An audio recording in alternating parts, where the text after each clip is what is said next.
gudoomiyaha golaha sare ee culimada dowlad goboleedka Galmudug Sheekh Muxyidiin Yuusuf Barre oo waraysi gaar ah siiyay warbaahinta qaranka Soomaaliya ayaa bogaadiyay dadaalka uu wada maamulka gobolka Banaadir la dagaalanka isticmaalka ka ganacsiga maandooriyaha iyo sidoo kale dhaqanada aan wanaagsaneyn.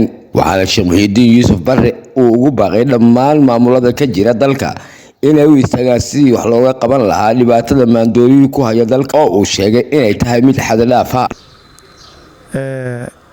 waxaan rabaa inaan kelimad ama laba kelimo ka iraahdo arinta ka dhacday xeebta Liida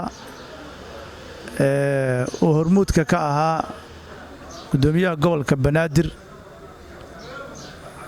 waxaan rabaa inaan bogaadiyo marka hore oo hambaliyeeyo ficilka iyo talaabada uu qaaday. maamulka iyo madaxdu waxay u dhisan yihiin waxay tahay bulshada inay islaaxeeda ka shaqeeyaan, inay xafiisyada isku sawiraan ee xafiisyada fadhiyaan ee madaxda iyo qaabilaan looguma talagelin kaliya. waxaa loogu talagalay dhammaan bulshada qaybaheeda kala duwan inay ka shaqeeyaan waxa adduunyadooda iyo aakhiradooda ay ku hagaagayso. waxaan rabaa inaan iraahdo waa tilaabadii ugu fiicneed ee nin madaxa ee heerkaas oo kale jooga uu ka qaado anshax darrada deegaankiisa ka jidha. waxaan leeyahay ku daydeen dhammaan deegaanada kale dadka madaxda ka ah ama heer gobol ha ahaadeen ama heer degmo ha ahaadeen. dadku waxay u baahan yihiin asluubta iyo anshaxa in la hagaajiyo. da'yartii way fasaaday, khamro iyo maandooriyo kaloo aad u fara badan ee aad is leedahay dalka ma loogu talagalay in lagu fasaadiyo ayaa gobol walba iyo degmo walba baa camimay. dhinaca kale gudoomiyaha culimada sare ee Galmudug Sheekh Muxyidiin Yuusuf Barre ayaa ka hadlay maandooriyaha haatan halka uu ka marayo deegaanada Galmudug gaar ahaan magaalada Gaalkacyo isagoona tilmaamay Ilaahay baa kugu kaalmaynaya, ajarna waad ka helaysaa.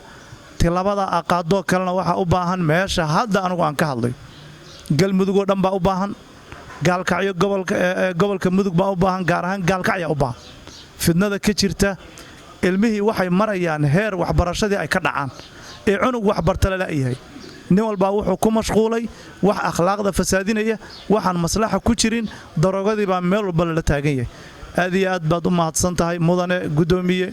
ilaahay agtiina ajar baad uga helaysaa. muslimiinta iyo dadka ahludiinka iyo waxgaradkuna way kugu bogaadinayaan meelay joogaanba. hada wa billahi tawfiiq.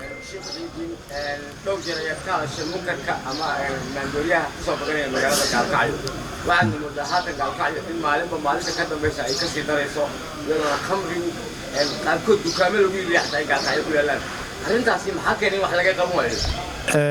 waxa keenay habacsanaan ka jidha xagga dadka u xil saaran mas'uuliyadaas iyo arrinta dadka u xil saaran ama heer maamul ha ahaadeen ama heer amni ha ahaadeen.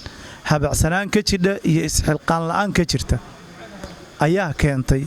mar dhow daqiiqado ka hor nin baa wuxuu ii sheegay caaga biyaha iyo caaga khamrada ah in caaga biyaha oo maxaan ku iraahay qaalisan yahay oo khamradii meel walba ay taalo, qofkuna intuu rabo lacag uu ku heli karo, inta uu yaro lacag buu caaga khamrada ku gadan karaa halka caaga biyaha uu ka qaalisan yahay. Gaalkacyo khamrada halkaas ay ka maraysaa. waxa keenay waxa weeye cudurka haddaan wax laga qaban wuu fasasaa, wuu sii badanaya. laakiin haddii tilaabo laga qaadi lahaa ee qof iyo laba suuq dhexdiisa lagu karbaashi lahaa ee xabsiga muddo dheer ay ku jiri lahaayeen ee tacsiir hantidooda iyo maxaan ku iraahay waxa fisqiga ay ku sameynayaan la tacsiiri lahaa tilaabo laga qaadi lahaa waxaas ma dhaceen. Cabdirasaaq Maxamed Axmed warbaahinta qaranka Soomaaliya Gaalkacyo.